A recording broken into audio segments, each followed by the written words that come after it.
This is Attorney Vince Davis, and the show is The Secret, How to Fight CPS and Win. Okay, let's take another call. Brent from California, did you have a story to tell or a question to ask?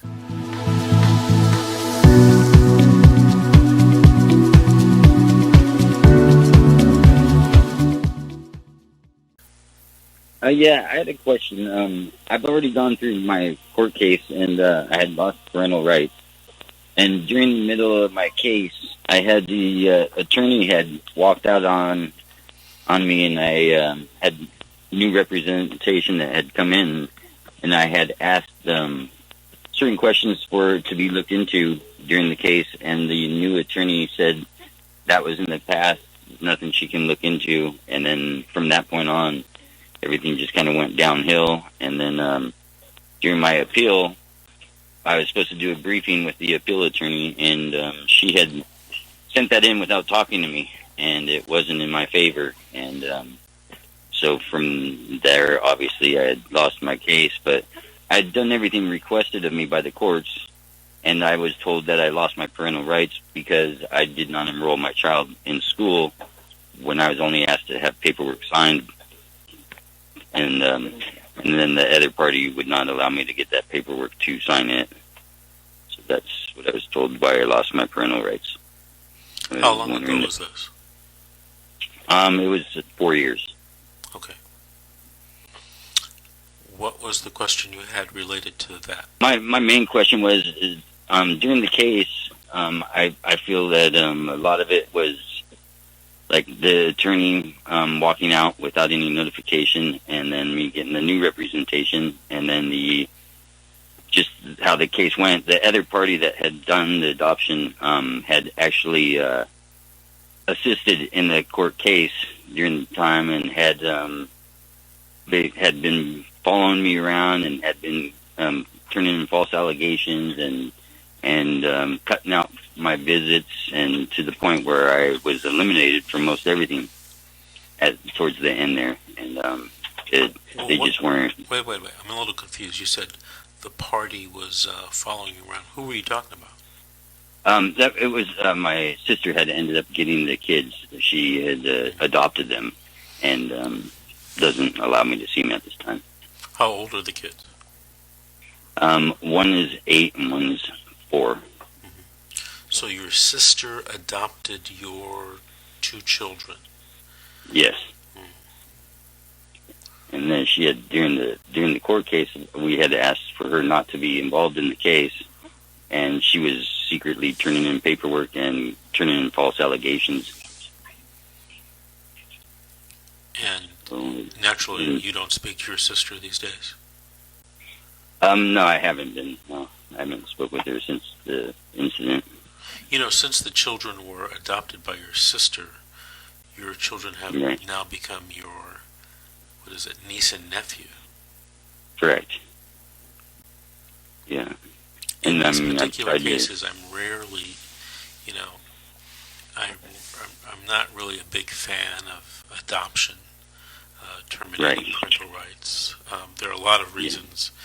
I don't want to say that it's never a good thing, because that's not true. I have seen some, good things from adoptions, but in general, it's a very harsh penalty for the parent, and people have, issues and shortcomings, but should they really be losing their children? I started doing this type of work many years ago. They had to file a separate. There was no 366.26 hearing where you could lose your parental rights.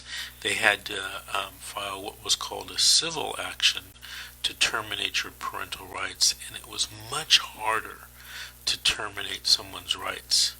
And then about, I guess it was 1989, someone mentioned this act earlier, the federal law that changed all that, approximately 1989, and all the states, including California, did away with that separate, civil 232 case, and they just made it very easy for the parents to lose their parental rights within the juvenile dependency case, and that has been with us. I think people, our society will look back on that in 50 years, 100 years, and talk about that as being a problem.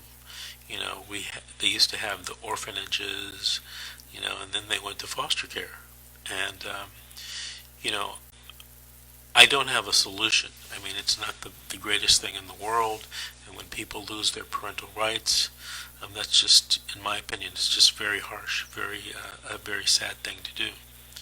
Were you going to ask me, Brent, if there was something that you could do now to try to Yeah, change that? yeah, It's yeah.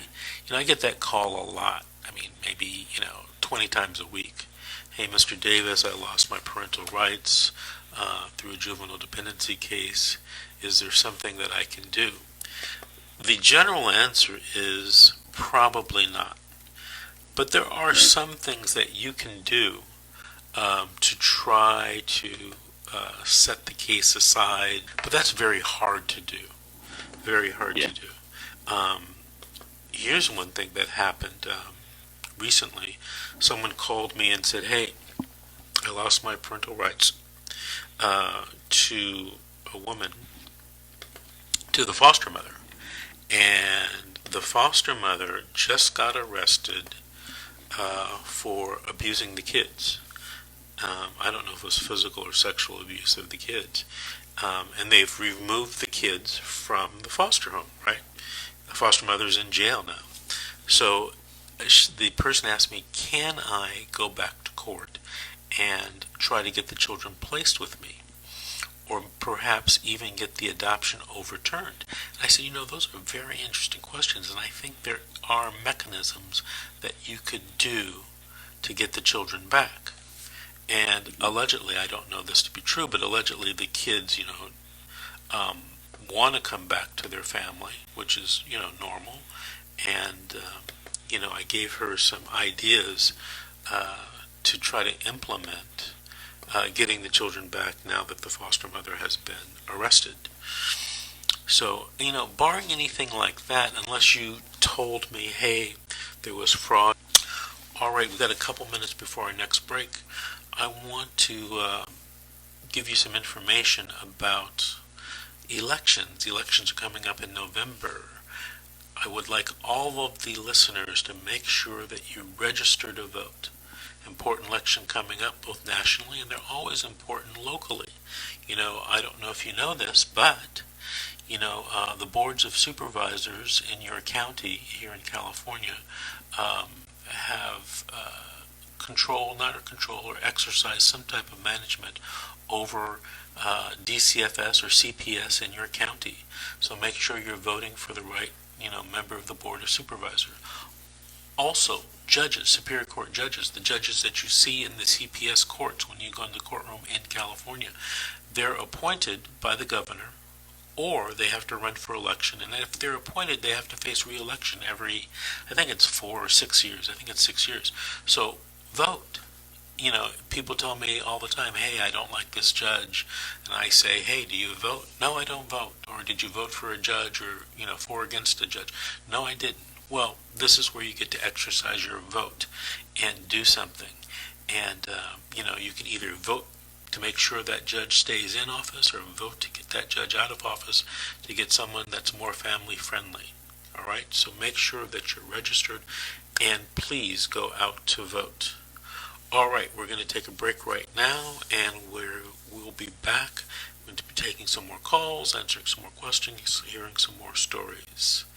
All right, so this is The Secret, How to Fight Child Protective Services and Win. We'll be back.